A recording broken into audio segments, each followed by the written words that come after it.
नमस्कार तथा सुप्रभात। काया कैरनमा तपाईलाई साथी दीपा तिमल सिन्हासँगै मिलन तिमिल सिन्हाको स्वागत छ। काया कैरन उज्यालो रेडियो नेटवर्क सँगै उज्यालो अनलाइन र मोबाइल एप्लिकेशनबाट एकसाथ प्रसारण भइरहेको छ।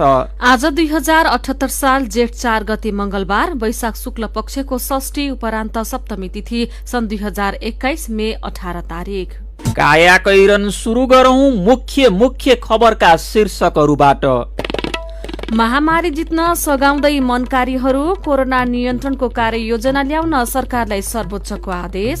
तेस्रो लहर आएमा बालबालिकालाई बढी जोखिम हुने भएकाले अहिलेदेखि नै सचेत हुन विज्ञको सुझाव। आफै संक्रमित भएर बिरामीको उपचारमा फर्किएकी नर्सको सल्लाह, मनोबल बढाउनुस्, कोरोनालाई जितिन्छ। मलाई केही हुँदैन, म सन्चो हुन सक्छु भन्ने एउटा सकारात्मक सोचको साथ अगाडि बढ्यो भने चाहिँ उहाँहरूलाई चाहिँ अलिक फाइदा हुन्छ। 5% ब्याज दरको कर्जा प्रभावकारी भएन, यसपटक पनि कोभिड पीडित ऋणीले राहत र सुविधा पाउने। भारतमा कोरोना संक्रमितको उपचारमा नयाँ औषधिलाई स्वीकृति, कोभिडबाट पीडित भएकाका लागि अत्यन्तै लाभदायक रहेको दावी। र च्याम्पियन्स लिग फुटबलमा बर्नमाउथ र स्वान्सी विजयी। काया कैरनमा अब खबरको सिलसिला। कोरोना महामारी जित्न देशका विभिन्न ठाउँमा मनकारी व्यक्ति र संघ संस्थाहरू सक्रिय भएर लागेका छन्। कति ठाउँमा संक्रमितलाई प्लाज्माको जोहो भइरहेको छ। अस्पतालमै सस्तोमा खाना खुवाउनेहरू पनि छन्। धेरैले सिलिन्डर जुटाइदिँदैछन्। खाद्यान्न अभाव हुन नदिन ठाउँ ठाउँमा फुड बैंक स्थापना भएको छ। अस्पताललाई पिपिई, मास्क र ग्लोभ्स दिनेहरू पनि छन्। संक्रमित जाँच्न घर दैलो अभियान पनि भइरहेको छ। बिरामीलाई पौष्टिक आहार दिने काम पनि भइरहेको छ। कतिपयले बिहे खर्चको रकम संक्रमितको उपचारमा लगाएका छन्। बाँकेको डुडुवाको सरस्वती माविकी शिक्षिका 49 वर्षीय माधवी शाहलाई संक्रमितको उपचारका लागि प्लाज्मा जुटाउन भ्याइ नभ्याइ छ। निषेधाज्ञाले पठन पाठन बन्द भयो। त्यसपछि नेपालगञ्ज 12 कोरियनपुरकी शाहले प्लाज्मा जुटाउन थाल्नु भएको हो। काठमाडौँदेखि दाङसम्मका बिरामीलाई उहाँले प्लाज्मा जुटाइदिने गर्नुभएको छ। कोरोनाको दोस्रो लहरमा जिल्लाका 42 संक्रमितका लागि प्लाज्मा जुटाइसकेकी उहाँले गएको वर्ष पनि 160 जनाका लागि प्लाज्मा जुटाएको बताउनुभयो। बिरामी र कुरुवाका लागि भेरी अस्पताल परिसरमा 1 वर्षदेखि 20 रुपियाँ प्रतीक्षा खाना उपलब्ध भएको छ। निषेधाज्ञाले होटल बन्द रहेका बेला यस्तो खानाले सहज भएको छ। दैनिक 350ले त्यहाँ खाना खान्छन्। मनकारीको सहयोगमा सस्तोमा खाना खुवाउन सम्भव भएको छ। भेरी अस्पताल विकास समितिका अध्यक्ष प्रमोद धितालले भन्नुभयो, विपदका बेला ठूलो राहत मिलेको छ। बागेश्वरी मन्दिर नजिकैको हनुमानगढी सुन्दरकाण्ड मित्र मण्डलले यस सस्तो खानाको सुरुवात गरेको हो। यसैगरी रूपन्देहीमा विभिन्न व्यक्ति र संस्थाले मानवीय सेवालाई निरन्तरता दिइरहेका छन्। जिल्लामा संक्रमण व्यापक भएकाले अस्पतालमा शैय्या खाली छैनन्। अक्सिजन अभाव छ। निषेधाज्ञाले धेरैलाई छाक जुटाउन समस्या परिरहेको छ। यस्ता समस्या सघाउन बुटोलमा युवाहरूको समूह सक्रिय भएर लागेको छ।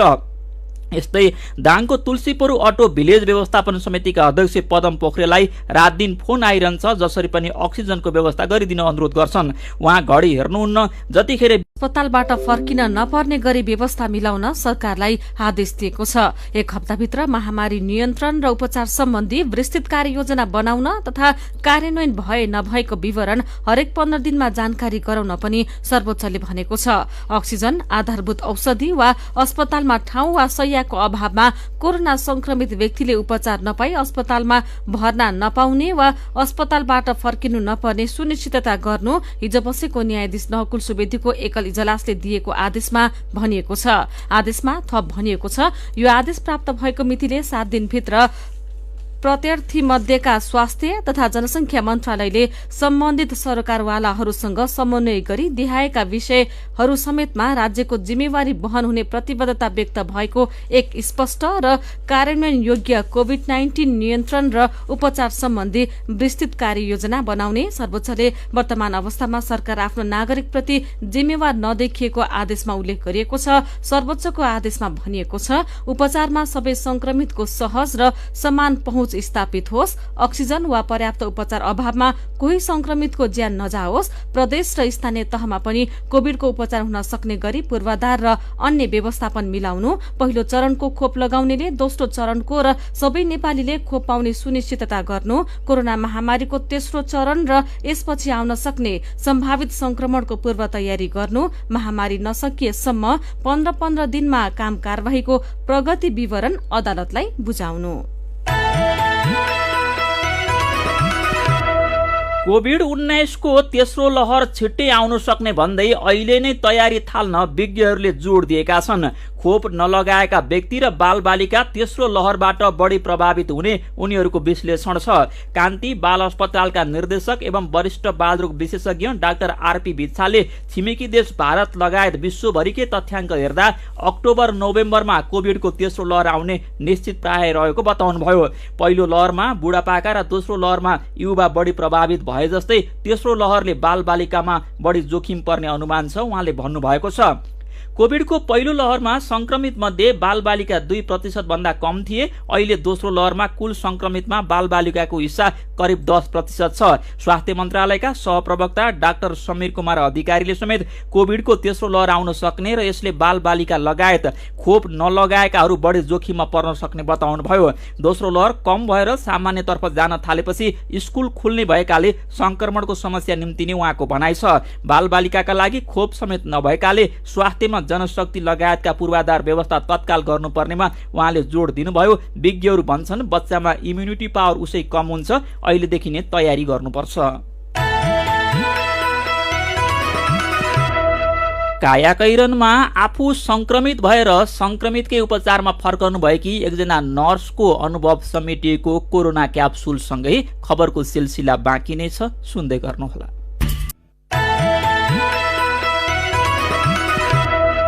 उज्यालो रेडियो नेटवर्कसँगै उज्यालो अनलाइन र मोबाइल एप्लिकेसनमा प्रसारण भइरहेको कायाकैरनमा तपाईलाई फेरि स्वागत छ। यतिन्जेल हामीले महामारी जित्न सघाउँदै मनकारीहरू, कोरोना नियन्त्रणको कार्ययोजना ल्याउन सरकारलाई सर्वोच्चको आदेश, तेस्रो लहर आएमा बालबालिकालाई बढी जोखिम हुने भएकाले अहिलेदेखि नै सचेत हुन विज्ञको सुझाव लगायतका खबर प्रस्तुत गर्यौं। अब बाँकी प्रसंग। स्वास्थ्य मापदण्ड पालनासँगै मनोबल उच्च बनाएमा कोरोनालाई सजिलै जित्न सकिन्छ। कोरोना संक्रमण भएर बिरामीको उपचार र सेवामा फर्किएकी नर्सको अनुभव समेटिएको कोरोना क्याप्सुल अबको पालोमा कोरोना क्याप्सुल लिएर आइपुग्नु भएको छ गोपाल गुरागाई।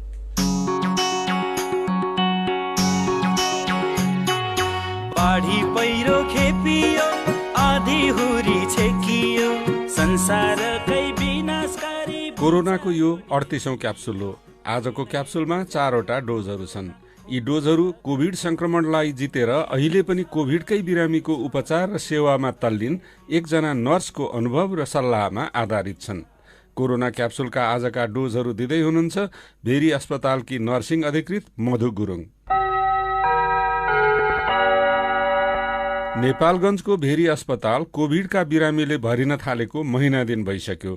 कोभिडका बिरामीको उपचार गर्दा गर्दै धेरै डाक्टर र नर्सलाई पनि कोभिडको संक्रमण भयो। तिनै मध्येकी एक हुनुहुन्छ अस्पतालकी नर्सिङ अधिकृत मधु गुरुङ। आफूलाई लागेको कोरोना संक्रमण जितेर काममा फर्केकी मधु गुरुङलाई हामीले सोध्यौं कोभिड निको भएको कति दिनपछि काममा फर्किन मिल्छ। कोरोना क्याप्सुलको पहिलो डोज यसै विषयमा। कुनै लक्षण छैन, केही छैन भनेपछि नियमित अब 9 दिनपछि उता चाहिँ त्यति कोरोना भाइरसको चाहिँ अब धेरै सर्ने चान्सेस एकदमै न्यून भएकोले होइन, कुनै लक्षणहरू केही छैन, आफू स्वस्थ भएको छ भने चाहिँ 14 दिनपछि चाहिँ फर्किराख्नु भएको छ। अब आफू स्वस्थ छु, कुनै अब त्यस्तो लक्षण केही गम्भीर छैन भनेपछि अब सक्नुहुन्छ उहाँहरू चाहिँ। कोरोना क्याप्सुलको दोस्रो डोज संक्रमण भएर होम आइसोलेसनमा बसेका मानिसले के कुरामा ध्यान दिनुपर्छ भन्ने विषयमा छ। अहिले भन्दै आइरहेको छन् हाम्रो हात हतियार होइन, सेनिटाइजर, मास्क, सामाजिक दूरीहरू होइन, त्यो अनावश्यक भिडभाडहरू मुख्य नै मान्नुपर्छ। हामीले चाहिँ त्यसलाई चाहिँ पालना गर्दै जानुपर्छ र प्लस आफ्नो पोषिलो खानेकुराहरू के छ होइन, त्यसमा पनि ध्यान दिनुपर्छ सर। संक्रमित व्यक्तिले के खान हुन्छ र के खान हुँदैन, सुनौ अनुभव र सल्लाह दुवै मिसिएको कोरोना क्याप्सुलको तेस्रो डोज। जस खानेकुरा चाहिँ सबै मिल्छ, तर बिरामीले खान सक्ने अवस्था कस्तो छ त्यो हेरेर हुन्छ होइन। हामीले पर्याप्त मात्रामा झोल कुराहरू, तातो झोल कुराहरू, चिसो चिजलाई सकेसम्म प्रयोग नगरौँ भन्छौँ होइन। अनि बिरामीहरूको अब अवस्था हेरेर नरम किसिमको खानेकुराहरू खान सक्नुहुन्छ भने हामीले त्यो पनि खान परामर्श गर्छौँ होइन। हामीले सधैँ खाने गरेको सादा खाना नै खाने गरिरहेको थियौँ र पर्याप्त मात्रामा तातो पानीहरू होइन, झोल कुराहरू, फलफुलहरू चाहिँ खाएको हो सर। कोरोना संक्रमण भएर होम आइसोलेसनमा बसेका धेरै मानिस संक्रमणले भन्दा एक्लोपनले पीडित छन्। एक्लोपनमा अत्यास लाग्नु स्वाभाविक हो, तर मान्छेको मन हो आत्तिन छोड्दैन। होम आइसोलेसनमा बस्दा लाग्ने अत्यास कसरी हटाउने र अत्यासबाट कसरी बच्ने, सुनौ कोरोना क्याप्सुलको चौथो तथा अन्तिम डोज। अब त्यस्तो बेलामा अब हामीले अथवा बिरामीले चाहिँ आफूले आफूलाई अलिकति मनोबल दरिलो गर्यो, मलाई केही हुँदैन, म सन्चो हुन सक्छु भन्ने एउटा सकारात्मक सोचको साथ अगाडि बढ्यो भने चाहिँ उहाँहरूलाई चाहिँ अलिक फाइदा हुन्छ। मनोबल बढाउँदाखेरि अब हामी त्यतिखेर धेरै स्टाफ त सङ्क्रमित थिएनौँ होइन, 5-6 जना थियौँ। हामीले आफूलाई चाहिँ एकदमै सर्टेन टाइममा अब त्यो के मनोरञ्जनको काम जस्तो के अलिअलि आफ्नो दिमागलाई फ्रेस गर्दा मेडिटेसनहरू गर्थ्यो होइन। बिहान चाहिँ मैले आफूले चाहिँ हल्का 10-15 मिनट जति हल्का योगाहरू गर्थ्यो। अनि साँझ हामी एकछिन ग्यादरिङ आफ्नो रुममा अब त्यो सामाजिक दूरी राखेर पनि अब रिक्रिएसनको कामहरू चाहिँ गरिराखेको हुन्थ्यौँ। घरमा बसेर उहाँहरूलाई हल्का व्यायामहरू होइन आफ्नो टाइम बनाएर हल्का व्यायाम गर्न सक्नुहुन्छ। आफूलाई अब म्युजिक सुन्न मन लाग्यो भने म्युजिक सुन्न सक्नुहुन्छ होइन, अथवा सानो कुनै कुरामा इन्गेज आफूलाई कुनै इन्ट्रेस्ट छ भने होइन, चाहना छ केही कुरा गर्छु भने त्यस्तो कुरामाहरू पनि गर्न सक्नुहुन्छ। एउटा आफ्नो छुट्टै आइसोलेट भएर बस्न सक्ने रुम छ भनेदेखि, नत्र त अब त्यस्तो सबैसँग त अब सम्भव त छैन होइन। आफू र आफ्नै परिवारका सदस्यलाई कोभिड हुने जोखिम मोलेर पनि अहिले नेपालका अस्पतालमा हजारौं डाक्टर, नर्स तथा स्वास्थ्य कर्मीहरूले कोभिडका बिरामीको उपचार र सेवा गरिरहेका छन्। अरूलाई उपचार गर्दा गर्दै आफै संक्रमित हुने स्वास्थ्य कर्मीको संख्या पनि 1000 भन्दा धेरै छ। यस्तै उदात्त र मनकारी स्वास्थ्य कर्मीले आफूलाई अप्ठ्यारोमा राखेर अरू धेरैको ज्यान जोगाएका छन्। बिरामीको उपचार र सेवाको व्यस्तताबीच सल्लाह र अनुभवका डोजहरूका लागि भेरी अस्पतालकी नर्सिङ अधिकृत मधु गुरुङलाई धन्यवाद र सुन्नुभएकोमा तपाईलाई पनि धन्यवाद। लौ त कोरोनाको अर्को क्याप्सुलमा फेरि भेटौँला।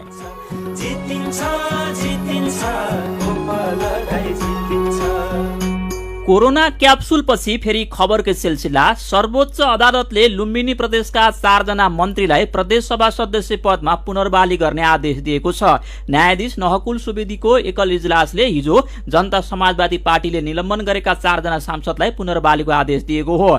4 जना सांसद निलम्बनको प्रक्रियामा त्रुटि देखिएको र निलम्बन संविधान र कानून अनुसार नदेखिएको आदेशमा उल्लेख छ। सरकारमा सहभागी हुने नहुने विषयमा जसपाभित्र विवाद रहेको बेला 4 जना सरकारमा सहभागी भएर मन्त्री बनेपछि जसपाको उपेन्द्र यादव, बाबुराम भट्टराई पक्षले बहुमतको निर्णय गर्दै सन्तोष पाण्ड्य, सुमन शर्मा राईमाझी, विजय बहादुर यादव र कल्पना पाण्डेलाई निष्कासन गरेको थियो। जसपाको पत्र अनुसार प्रदेशसभाका सभामुख पूर्णबहादुर घरतीले वैशाख 17 गते 4 जना सदस्य पदमुक्त भएको घोषणा गर्नुभएको थियो। तर पार्टी र सभामुखको कदम विरुद्ध 4 जना सदस्यले सर्वोच्चमा रिट दर्ता गरेका थिए।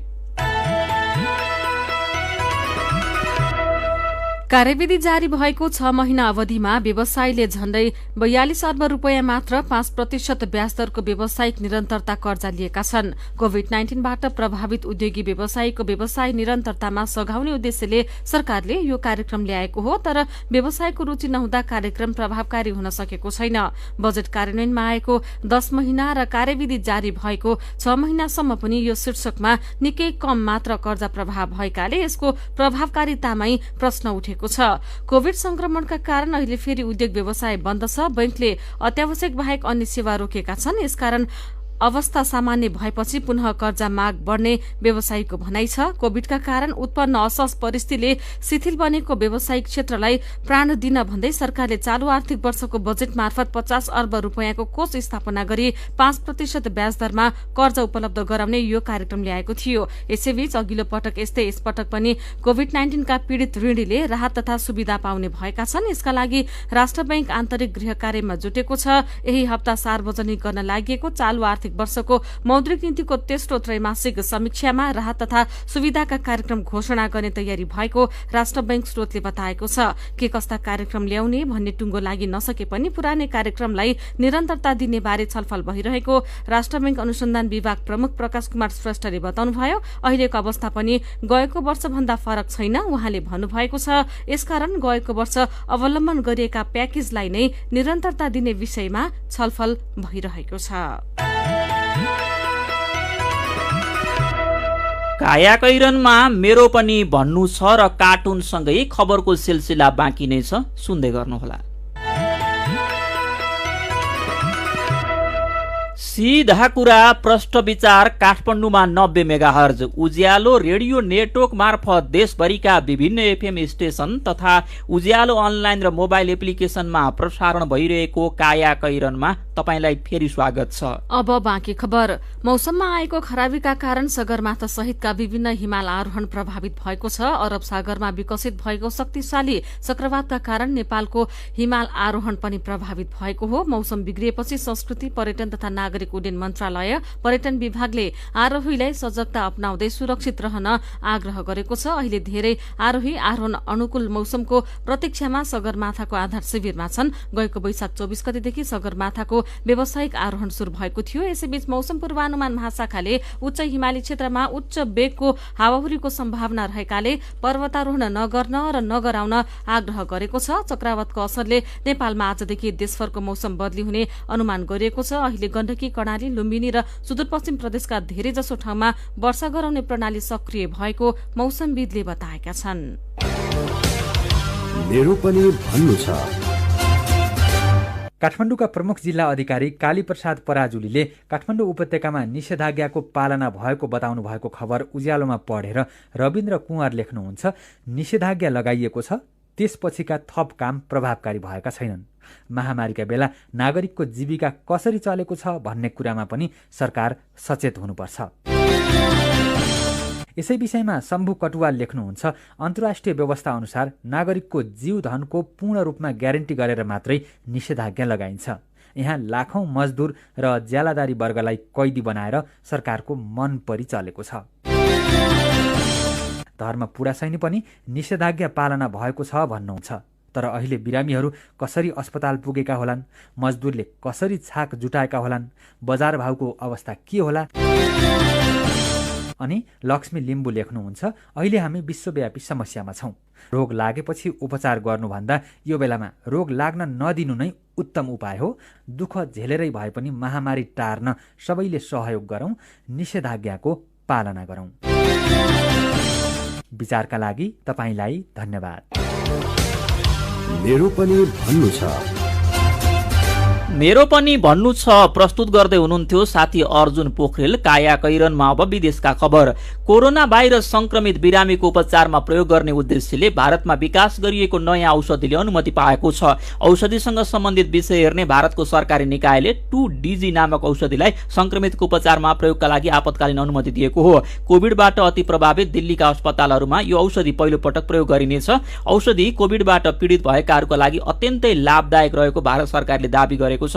तर केही आलोचकहरूले कोभिड उपचारका लागि औषधिलाई आपतकालीन स्वीकृति दिँदा आवश्यक पर्ने तथ्याङ्क उपलब्ध नभएको बताएका छन्। स्वास्थ्य विज्ञहरूले पनि मानिसमा गरिएको परीक्षणमा औषधिको प्रभावबारे प्रकाशित तथ्याङ्कको कमीले यसको प्रभावकारिताबारे प्रश्न उत्पन्न भएको बताएका छन्। अरब सागरमा विकसित शक्तिशाली चक्रवातका कारण भारतको जनजीवन अस्तव्यस्त भएको छ। तीव्र गतिको हावाहुरी र भीषण वर्षाका कारण 12 जनाको ज्यान गएको छ भने 1,50,000 जना विस्थापित भएका छन्। सबैभन्दा धेरै मुम्बई प्रभावित भएको छ। मुम्बईमा 114 किलोमिटरको गतिमा प्रति घण्टा हुरी चलेको थियो। चक्रवातका कारण मुम्बई, ठाणे, रायगढ लगायत क्षेत्रको जनजीवन अस्तव्यस्त भएको भारतीय सञ्चार माध्यमले जनाएका छन्। यस्तै कयौं घर भत्किएका छन् भने बिजुलीका पोल भत्किँदा विद्युत आपूर्ति पनि बन्द भएको छ। यो चक्रवात गए राति 185 किलोमिटर प्रति घण्टाको गतिमा गुजरातमा आइपुगेको छ। गुजरातका तटीय क्षेत्रका 1.5 लाख भन्दा धेरै नागरिकलाई सुरक्षित ठाउँमा सारिएको खबरमा उल्लेख गरिएको छ। अब खेल खबर। च्याम्पियन्स लिग फुटबलमा बर्नमाउथ र स्वान्सी सिटी विजयी भएका छन्। गैराती भएको खेलमा बर्नमाउथले ब्रेनफोर्डलाई 1-0 गोल अन्तरले पराजित गरेको छ। यस्तै स्वान्सीले पनि ब्रान्सीलाई 1-0 गोल अन्तरले नै पराजित गरेको छ। यस्तै जर्मनी तथा बार्सिलोनाका गोलकिपर टेर स्टेगनले युरोकप फुटबल गुमाउने भएका छन्। घुँडाको चोटले शल्यक्रिया गर्ने भएपछि स्टेगनले युरोकप फुटबल गुमाउने भएका हुन्। युरोकप फुटबल जुन 11 देखि जुलाई 11 सम्म आयोजना हुँदैछ। यसैबीच म्यान्चेस्टर सिटीका प्रशिक्षक पेप गार्डियोला च्याम्पियन्स लिग फुटबलको फाइनलका लागि छानिने खेलाडीको पहिलो रोजाइमा सर्जियो अग्युरो पर्ने पूर्ण सम्भावना नरहेको बताएका छन्। अग्युरो यो सिजनको अन्त्यसँगै म्यान्चेस्टर सिटीबाट बाहिरिँदैछन्, तर आफ्नो टिम छनौट भावनामा नभई आवश्यकतामा आधारित हुने गार्डियोलाले बताएका छन्। काया कैरनमा अब केही खबर संक्षेपमा। कोरोना महामारीका कारण काठमाडौँमै अक्सिजन अभावले संक्रमितको ज्यान गएको घटना बढेपछि अमेरिका लगायतका विभिन्न देशका नागरिक आफ्ना कूटनीतिक नियोग मार्फत स्वदेश फर्कन थालेका छन्। नेपाल सरकारले लगाएको निषेधाज्ञाका कारण काठमाडौँसँगै देशका विभिन्न भागमा अलपत्र परेका अमेरिकी र युरोपियन देशका 254 जना नागरिक हिजो अस्ति राति कतार एयरवेजको विमानबाट स्वदेश फर्किएका हुन्। सडकमा गुड्ने गाडीको संख्यामा कमी आउनका साथ इन्धन खपत घट्नुपर्ने भए पनि गण्डकी र लुम्बिनी प्रदेशमा इन्धनको माग उच्च बिन्दुमा पुगेको छ। आयल निगमको गण्डकी प्रादेशिक कार्यालय पोखराले दैनिक औसतमा 1,40,000 लिटर पेट्रोल र 3 लाख लिटर डिजेल बिक्री गर्दै आएको छ। अन्य प्रदेशमा भने बिस्तारै माग घट्न थालेको छ। कर नघटाउँदा इन्धन झन्झन महँगो हुँदै गएको छ। विविध शीर्षकमा थपेको कर आगामी बजेट मार्फत घटाएर उपभोक्तालाई राहत दिनुपर्ने विज्ञले सुझाव दिएका छन्। भारतबाट स्थल नाका हुँदै भित्रिएका व्यक्तिलाई गन्तव्यमा पुग्नु अघि स्वास्थ्य परीक्षण सहित व्यवस्थित रूपमा राख्न बनाउने भनिएका होल्डिङ सेन्टरका लागि बल्ल जग्गा व्यवस्थापन गरिएको छ। आफ्ना नागरिकलाई समेत विदेश जान रोक लगाइरहेको नेपाल सरकारले भारतीय नागरिकलाई भने नेपालबाट साउदी अरेबिया जान अनुमति दिएको छ। र रातो मच्छिन्द्रनाथको रथ पुल्चोकबाट 150 मिटर परसम्म तानेर रथयात्रा सम्पन्न गरिएपछि प्रसिद्ध भोटो जात्रा यस वर्ष नहुने भएको छ। काया कैरनमा अब चाहिँ पालो आयो उखानको। मेरी बिराली मैसँग म्याउ। उज्यालो रेडियो नेटवर्कबाट प्रसारण भइरहेको काया कैरन सक्नु अघि मुख्य खबर फेरि एकपटक।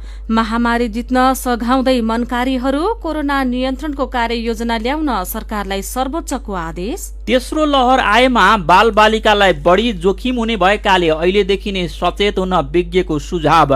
आफै संक्रमित भएर बिरामीको उपचारमा फर्किएकी नर्सको सल्लाह। मनोबल बढाउनुस्, कोरोनालाई जितिन्छ। 5% ब्याज दरको कर्जा प्रभावकारी भएन। यसपटक पनि कोभिड पीडित ऋणीले राहत र सुविधा पाउने। भारतमा कोरोना संक्रमितको उपचारमा नयाँ औषधिलाई स्वीकृति। कोभिडबाट पीडित भएकाका लागि अत्यन्तै लाभदायक रहेको दावी। र च्याम्पियन्स लिग फुटबलमा बर्नमाउथ र स्वान्सी विजयी।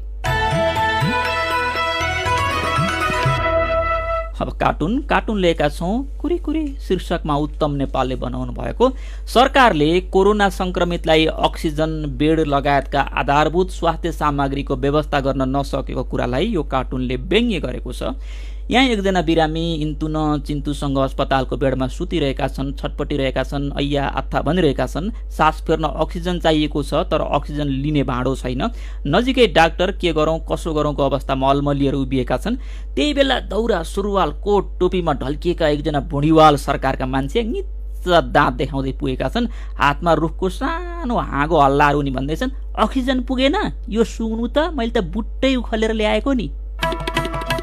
आजको काया कैरन सकिएको छ। काया कैरनबाट प्राविधिक साथी प्रवीण श्रेष्ठसँगै दीपा र मिलन बिदा माग्छौं। काया कैरन सुन्नु भएकोमा तपाईलाई धन्यवाद। उज्यालो मोबाइल र अनलाइनमा प्रसारण भइरहेका रेडियो र अनलाइनका सामग्री भाइबरमा पनि उपलब्ध छन्। कोरोनाको संक्रमणबाट बच्न घरभित्रै बसौं। अत्यावश्यक कामले घर बाहिर निस्कनु परेमा मास्क लगाउन नबिर्सौं। नमस्कार।